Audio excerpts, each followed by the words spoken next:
many of us ever know what it is to become the perfect version of ourselves. This is Decoding Superhuman with your host, Boomer Anderson. Why, hello there, Superhumans. It's Boomer Anderson here, bringing you another episode of this lovely Decoding Superhuman podcast. On this health journey that we're going to call this podcast, I like to bring on experts to really separate true from absolutely false or sometimes just frankly wrong, and to give you bite-sized pieces of actionable information which you can use in your everyday life to become more superhuman. Today's topic is nutrition, and I brought on a good friend and frankly just a very, very fit guy. His name is Dylan Goddard. So Dylan is a personal trainer, coach, and part owner of CrossFit Tanjong Pagar in Singapore. But he's a lot more than frankly, just a gym owner. You can tell just by looking at him, and if you look at the cover of whatever the blog post or the Instagram post, etc., he's pretty physically fit. He grew up in South Africa with over 4 years of experience in competitive bodybuilding. He played rugby at a provincial level in South Africa, and then just so you know, some of you who may not be familiar with rugby, South Africa is pretty good at that sport. And then he went on to move to Singapore and become Singapore's fittest man. Dylan is a qualified personal trainer from the National Federation of Personal Trainers in the United States, as well as a precision nutrition level 1 coach. This episode, as you may expect, because I know Dylan quite well, was a lot of fun. It's something that I've wanted to do for a while, and something that was absolutely necessary given all of the crap out there on nutrition. So we played a game called Mythbusters, and if you're familiar with the TV show, you kind of know how this goes. But we addressed some common nutrition myths, one of which that I'm extremely passionate about was cholesterol. I'll let you listen to the episode, but I had a lot of fun, I learned a lot, and I hope you do too. The show notes for this one are at decodingsuperhuman.com/Dylan, that's DYLAN. Enjoy the show.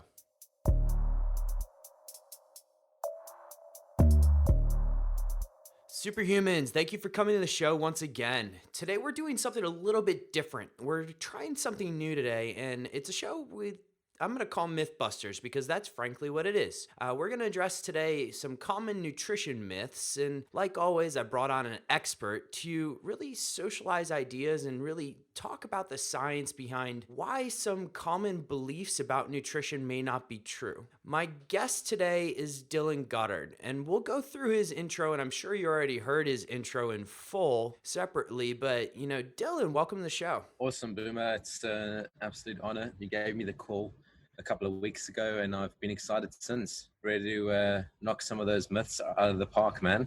Well, Dill, you know, you've been a huge influence in my fitness life, so I'm hopefully, you know, we're going to be able to share some great thoughts with people today in today's episode. Yeah, that sounds good, man. Why don't we just kick things off? Myth number 1, eating full fat will make you fat. I think it's just a big misconception.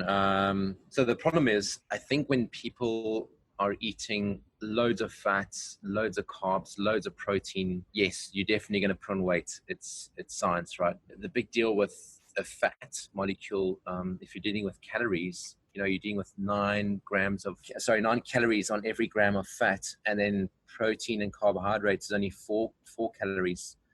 Calorie is basically an energy unit. So if you're not going to be using the energy, you're going to be storing a lot of fats as well. Body fat, should we say. So extra energy is going to be stored in the body. The problem with the full fat deal is a lot of the times they increasing the carbohydrate content when they start removing the full fat. So you'll actually notice if you pick up any kind of item in the store, whether it be yogurt or any kind of thing where they've extracted the fat out of the product, the carbohydrate content is going to be a lot higher, and they've almost put fillers in the product just to kind of cover up the fat. You know, fat is what gives the taste as well. That's why full fat things just taste so much creamier and rich. So they've obviously have to kind of fill the product again with things that taste nice, and this could be artificial products as well, extra preservatives, you know, this and that, which is not really natural and good for the body. Reducing fat or just extracting fat out of one's diet is not a wise idea. You know, it's very important for balancing the hormonal system in the body, just governing the entire hormonal system in the body. It's vital for that. And then, the whole thing about the cholesterol as well. It's a whole different story. But so I think the big thing about, extracting or going low fat or skim, whatever it might be, they are definitely jacking up the carbohydrates, and they adding sweeteners and sugars, et cetera, et cetera. So I think that kind of answers your question a little bit about the full fat deal. Yeah, I mean, it's not, end of the day, if you're overeating, you should be kind of checking your macros and your calorie intake. And, if you're overeating because you're eating too much fat and because the calories are so much higher, then you need to make a plan. But I would maybe just cut down a little bit on the protein or the carbohydrates if that's the case, if you still want to eat full fat products. Okay, awesome. Thanks, Dill. I really appreciate you going into that. In general, avoiding processed foods, right? Just good word of advice for people. So you mentioned in there cholesterol. Let's talk a little bit about cholesterol because this rings near and dear to my heart and my family's heart. All cholesterol is bad cholesterol. True or false? That's a massive false. So there's two different types of cholesterol. You're dealing with, low density lipoproteins and then high density lipoproteins. Low density lipoprotein is the bad cholesterol.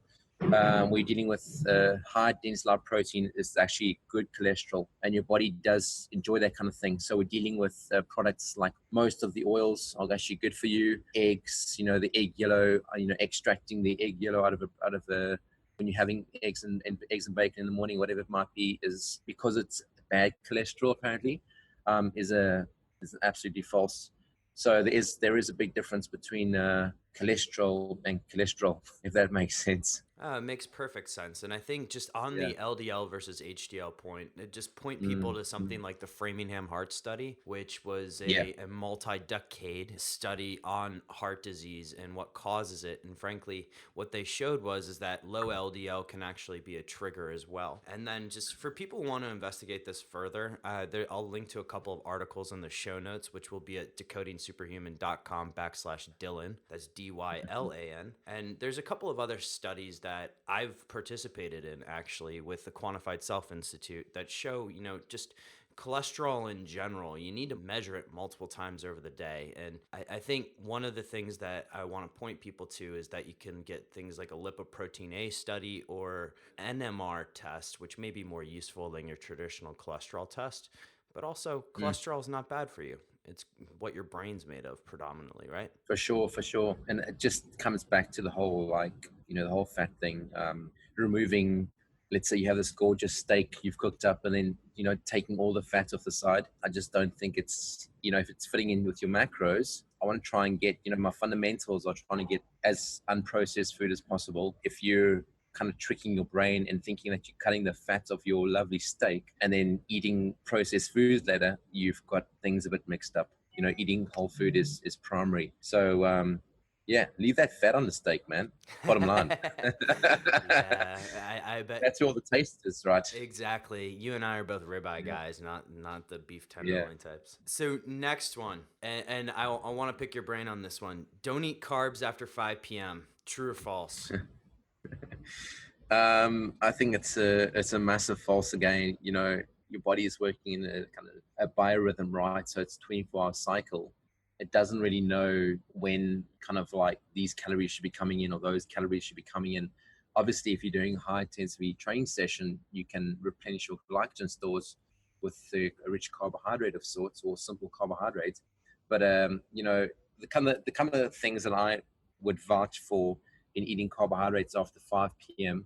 would be kind of, when you do most of your recovery. That's going to be when you're sleeping, obviously. Your body needs energy to recover. It's a no-brainer. So have some carbohydrates, even in your dinner meal. It doesn't have to be a massive amount. And I'm not talking about a massive plate of cereal either, like simple carbohydrates. My go-tos are like brown rice, We're looking at sweet potatoes, even potato. I mean, it's fine. They've done recent studies where there's a marginal difference between a sweet potato and a normal potato, actually. So if you're only a stickler to eating sweet potato, you should actually do some research and double check on the difference. And also what doing, it's eating carbohydrates or releasing sugar into your body is going to release the serotonin, which is a feel-good hormone, and that's going to allow you to sleep a lot deeper as well. And waking up in the morning feeling refreshed and good to go. So I think it's a vital part of nutrition throughout the day. Just real quick, Dill, and Yeah. for the audience's benefit, I didn't really send you questions beforehand, so this one's going to be out of left field here. Carb backloading, a good thing or not so good? I think you have to look at your goal as well, right?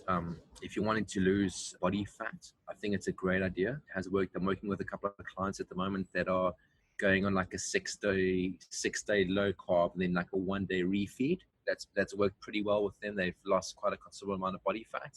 And then you can also go like a 3 low carb, 1 day refeed, 3 low carb, 1 day refeed. That kind of cycle as well works really well. So this kind of carb backloading or front loading, or whatever you want to, however you want to put it, definitely has its purpose. I think if you're any kind of performance sport, so for myself, I'm into CrossFit, which is kind of high intensity strength conditioning. I think you need to eat carbs all the time, especially recovering with carbohydrates. But for the general population or guys that just wanting to maybe lose a bit of body fat, there is definitely a place for carb backloading for sure. Awesome. And just real quick, do you mind just defining it for the people who don't understand what carb backloading is? Yeah, so basically there are a couple of ways to do it, but so you would need to get into ketosis of sorts. So what I have with my clients going on, so if it's basically, it's going to be a super low carbohydrates day for 6 days. And then your 7th day, you're going to increase most of your calories are going to come from carbohydrates. But what you also need to kind of understand is that on my low carb days, I'm actually increasing my fat to make up for the calories that they're losing because they're not eating carbohydrates. On my refeed day, there's going to be probably almost double the calories they're eating on a normal day. But it's quite essential that people aren't missing the point of there is higher fat, higher protein on the low carb days. And then you kind of get to the point where you're almost decarbed or in ketosis. And then just to kind of kickstart the engine, we have a high carb day, and that kind of sets you up for the next couple of days. Next potential myth here. Carbs will definitely make you fat. If I listen to a lot of, I mean, you just mentioned ketosis. If I listen to a lot of what's coming out of the keto world these days, a lot of people are advocates for low or no carb diets. What do you think about that, Dill? I think the low carb ketosis diet is actually really good. You have an office job and you're quite sedentary. If you are quite active, I think your body needs carbohydrates. It's essential. It has a purpose in a lot of sporting activities, replenishing of glycogen stores of the sport or high intensity kind of training. I truly believe, well, maybe it's a little one-sided. I'm kind of speaking to members and clients and athletes all day long. The guys that are quite like carbophobic, I preach to them that there's no ways, if you're training hard and you're having a balanced lifestyle, that you need to avoid the carbohydrates. I just don't think it's just one. Why would you want to do that to yourself? Well, there's so much good carbohydrate out there. And if you're training hard, I think you need to replenish your glycogen stores in the correct manner, right? Mm-hmm. Eating your carb. I would say my rule of thumb is kind of eating most of your carbohydrates for the day around your training time, whether it be kind of 2 hours before and then post workout. That would be like my big carb window. It doesn't mean that I don't eat carbs the rest of the day, because I've just told you I eat carbs in the nighttime, but that's where kind of like I eat most of my carbohydrates, probably like probably half for the day. It comes back to the situation, right? If you're over carbing yourself and you're not exercising, you're gonna definitely put on weight. But a calorie is a calorie end of the day. So protein will also make you fat. I think that's what we're gonna myth bust in a moment. Yeah, you're creating your own segue there, Dill. I think it really comes down to what does your day-to-day lifestyle look like. I'm more than willing to help people that on a kind of private capacity, but we really need to see how much energy you're burning. What do you do on a daily basis? These are all little factors that come into play when we kind of assessing your diet and your nutrition. All right, since you laid it out there, you kind of threw it out there already, Dill. Let's talk protein, my friend. Atkins, all of these guys talking about how protein is God's gift to man, which it can be, but do you mind just addressing, will protein make you fat or will it not make you fat? I think people forget about the fact that there's still calories in protein.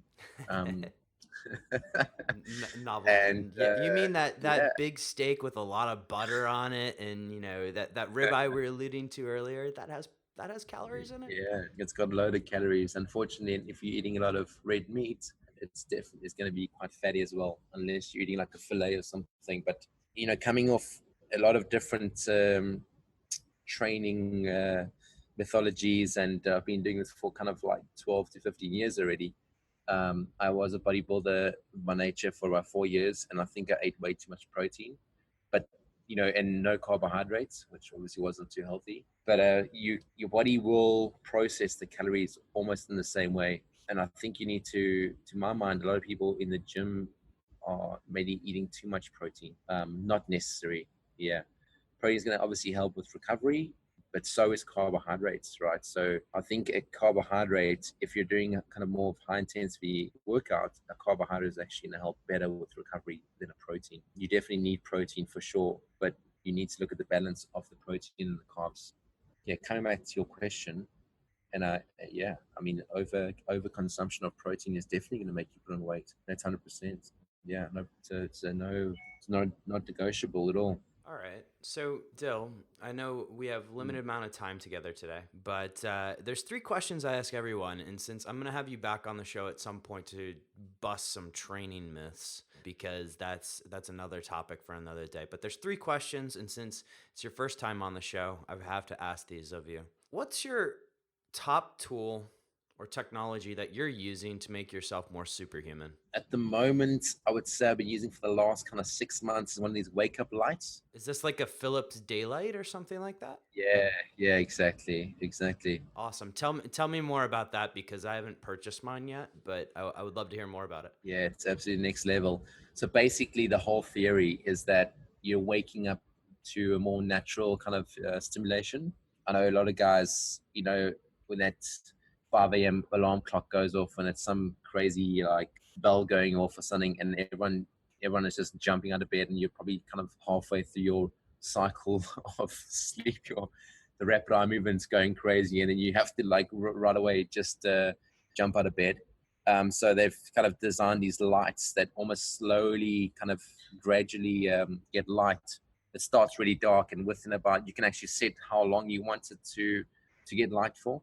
So I've got mine on about 15 minutes, and I haven't used my alarm clock on my phone. I set my alarm clock on my phone as well, just in case. But the light has woken me up every single morning for probably about the last 6 months. You can also set it's quite interesting. It's got like a little bird tweeting at the end as well, and some more kind of natural sounds. So the whole theory is that you're not waking up in this extreme manner every morning. And I think the whole purpose of it is that you have just a bit more energy in the morning. And for me, it's phenomenal. Like, I feel great when I wake up. No more jumping out of bed because I've missed my alarm or whatever it might be. And just be careful if you have a partner.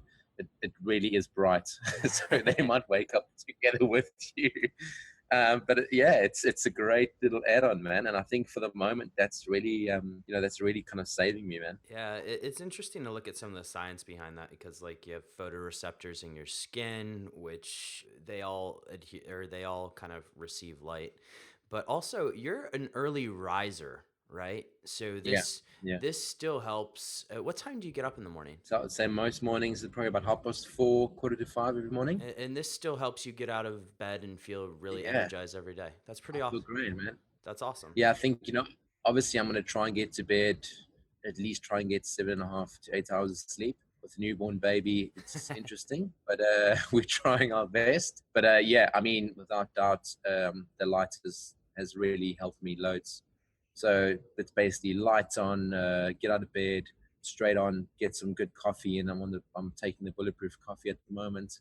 And cold shower is a must. Just heightens the senses and wakes you up and gets you going for the morning. So I have a bit of a regime. I'm quite like a stickler for my little regimes, irritatingly to my wife, but yeah, quite very stickler. Yeah.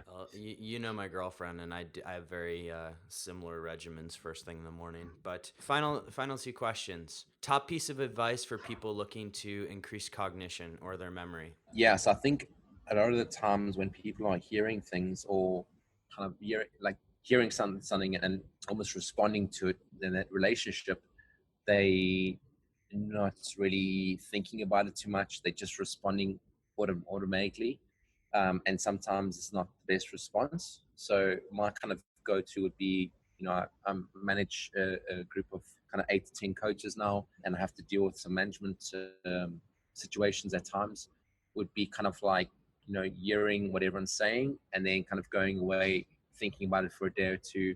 If I don't have to action on straight away, I think that's kind of where I go to, and then coming back with a bit more clearer kind of response, and that just taking some time to process things. And then I do have some mentors that I kind of bounce ideas around with, so I'm fortunate with that position that I have. But yeah, I think the go-to is just take a bit extra time before you respond to things that you're hearing. So the beauty of the pause, right? Yeah. It's absolutely necessary sometimes. Could prevent a lot of fights too. For sure. Last question before I ask you where people could find out more about you. Yeah. What's the best book you've read on peak performance? I recently read a book, it's called Becoming Superman by Stephen Kotler. So this is all about the flow state, and he talks about all these extreme athletes that they're getting into this absolute state of flow, and how they can just kind of almost slow things down to kind of process things a lot better as well. Yeah, that was helped me when I was still competing quite a bit in CrossFit. They helped me considerably, and I've kind of now, as I've kind of turned down or stopped competing so much, I've kind of brought it over into more of my workspace. Yeah, again, it's just sometimes taking time to whether it be kind of like meditation of sorts or just thinking a bit deeper onto things. But yeah, a great book from Stephen Kotler called Becoming Superman. I like his other book, Stealing Fire, as well. Yeah. I'm not sure if you checked that one out, but Sergey Brin's flow state routine. So Sergey Brin, head of Google. His flow state routine is just absolutely insane. But I'll put that in the show notes for people to look up. All right, Dill, final question. Yeah, brother. Where can people find out more about you? Yes, I'm on Instagram at forged.by.dill. It's DYL at the end.